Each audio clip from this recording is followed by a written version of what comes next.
विद्यालय के दिनों में हिंदी भाषा, जब हमारे हिंदी के शिक्षक हम लोगों को पढ़ाते थे तो अलंकारों की चर्चा होती थी। उसमें एक अलंकार है अतिशयोक्ति अलंकार, हम सभी लोगों ने पढ़ा होगा। तो जब भी बजट पे चर्चा होती है या महामहिम श्री राज्यपाल के अभिभाषण पे चर्चा होती है तो मैं समझता हूं कि इस अलंकार का प्रयोग सत्ता पक्ष और विपक्ष दोनों भरपूर करते हैं। और मैं ये कहना चाहता हूं कि सरकारें न इतनी अच्छी होती हैं जितना सत्ता पक्ष कहता है, और सरकारें न इतनी बुरी होती हैं जितना विपक्ष बताता है। और हम यहां जो भी बोलते हैं वो हमारे भाग्य विधाता जनता जनार्दन वो बाहर सुनती है, उसका आकलन करती है। हम यहां कितनी भी लच्छेदार भाषा में पक्ष या विपक्ष में कुछ भी कह लें, जाना हमको वही है, वही है, उन्हीं के पास जाना है और फैसला भी उन्हीं का मानना पड़ेगा। श्रीमान, सड़क, बिजली, पानी ये ऐसी चीजें हैं जो हम सभी के जीवन से जुड़ी हुई हैं। भारत गांवों का देश है, भारत की आत्मा गांवों में बसती है। हम सभी लोग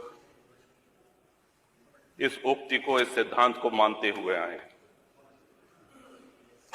एक्सप्रेसवेज बन रहे हैं, एक्सप्रेसवेज बनने के नए नए कीर्तिमान स्थापित किए जा रहे हैं। अच्छी बात है, होने चाहिए। हर विकासशील देश में देखने में भी अच्छी लगती हैं, यात्रा का समय भी कम होता है। लेकिन कहीं ऐसा तो नहीं है कि एक्सप्रेसवे के चक्कर में हम गांव की सड़कों को भूल गए हैं। आज ग्रामीण सड़कों का जो हाल है, जो गड्ढे हैं, क्या ऐसा तो नहीं कि उस ओर हमारा ध्यान नहीं जा रहा है? सड़कें गड्ढा मुक्त नहीं है श्रीमन, और उसका एक कारण कि जिस क्षमता पे ग्रामीण सड़कें बनाई जाती हैं, कभी हुआ करता था कि ट्रक जो है उसमें 6 चक्के हुआ करते थे। ग्रामीण सड़कों की भार वहन क्षमता 9 टन से अधिक नहीं होती। आज 52 टन के ट्रक 20 चक्के 22 चक्के उस पर चल रहे हैं और भार वहन क्षमता उसकी 9 टन पर स्क्वायर इंच PSI। तो सड़कें तो टूटेंगी, आप कब तक गड्ढे भरवाते रहेंगे? ये हम सभी के क्षेत्रों से जुड़ी हुई समस्या है श्रीमन। तो या तो ऐसे 10-20 चक्के वाले जो ट्रक है, जो 15-20 चक्के वाले ट्रक है, इनको वर्जित कर दिया जाए। एक अधिकतम उसकी भार वहन सीमा निर्धारित कर दी जाए कि इससे अधिक भारी ट्रक ग्रामीण सड़कों पर नहीं चलेंगे, और या तो फिर ग्रामीण सड़कें उस मानक के अनुसार बनाई जाएं कि ट्रक गुजर जाने के बाद अगर साइकिल और मोटरसाइकिल से या सामान्य यात्री उस सड़क पे चल रहा है तो उसको भी गड्ढा मुक्त सड़क का अनुभव हो, आनंद मिले। ये बहुत ही गंभीर विषय है श्रीमन, और महामहिम श्री राज्यपाल के अभिभाषण में बजट में इसका समावेश होता तो बड़ा अच्छा रहता। दूसरा आ जाते हैं बिजली पे। गांव में 18 घंटे बिजली आ रही,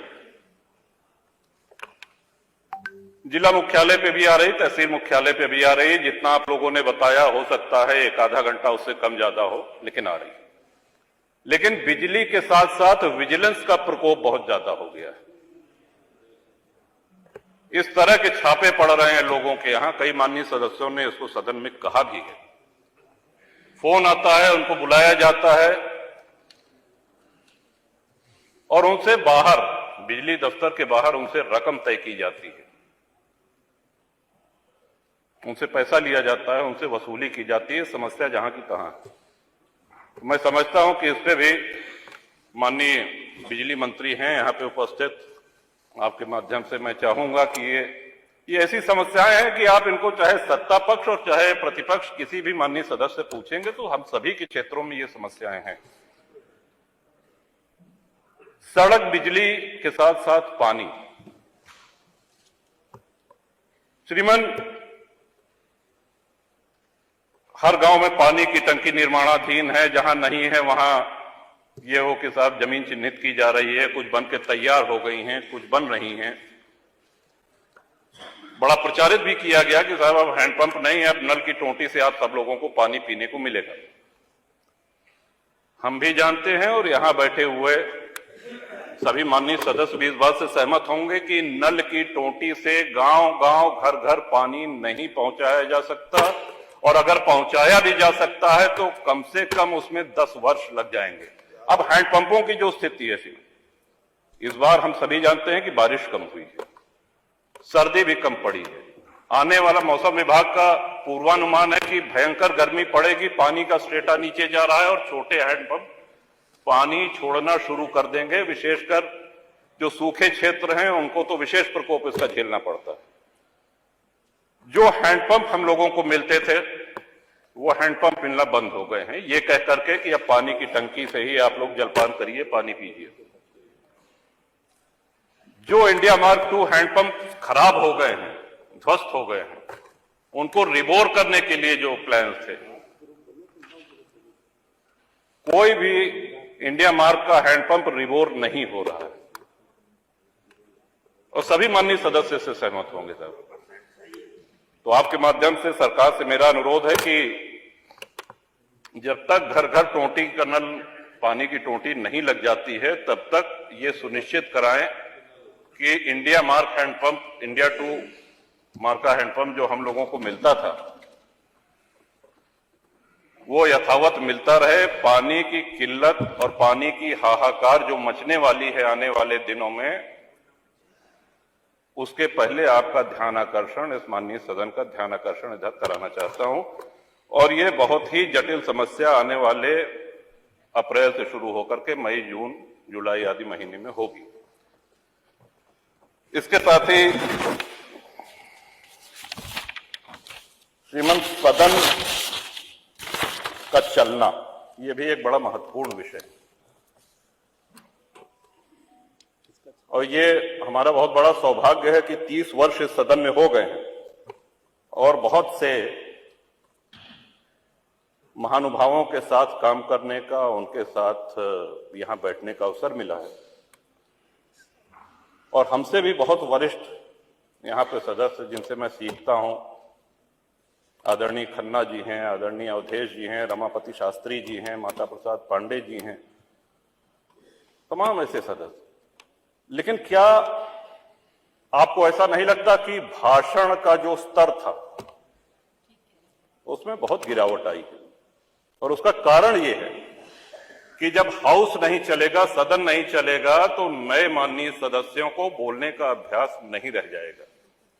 जब भी ये बात आती है कि साहब सदन चलना चाहिए, क्योंकि ये स्पष्ट लिखा गया है कि वर्ष में अपरिहार्य स्थितियों को छोड़ करके 90 दिन सदन का संचालन आवश्यक है।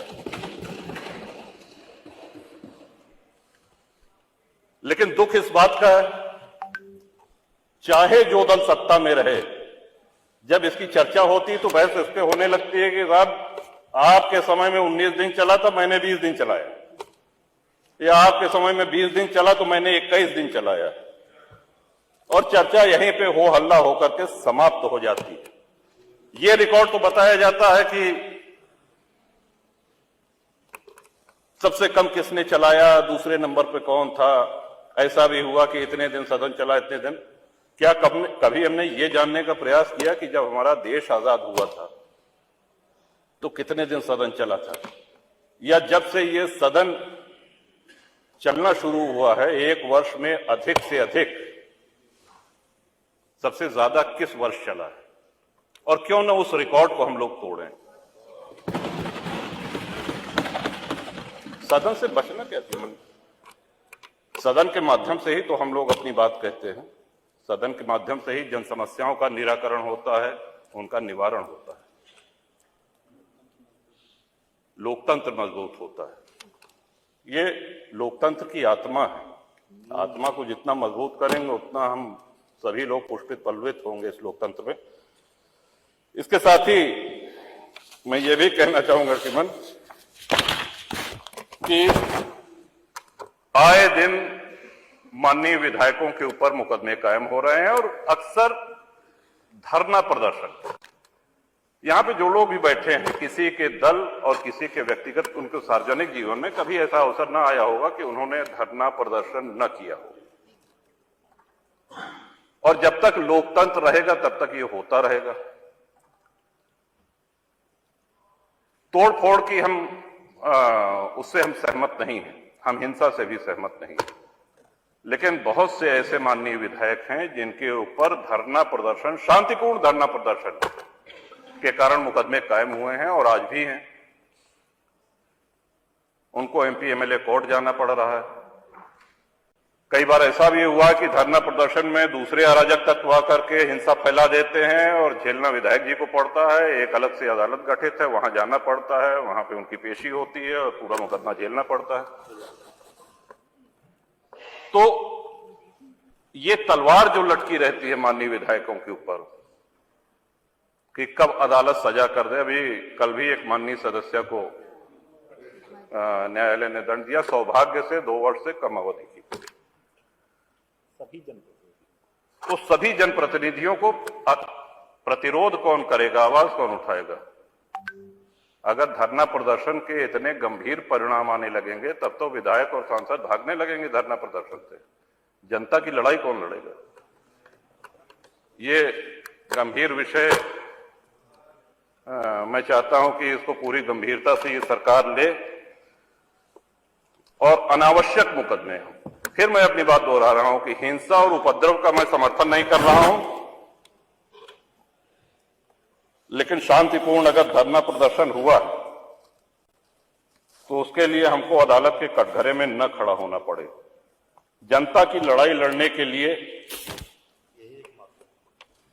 हमको मुकदमे न झेलने पड़े।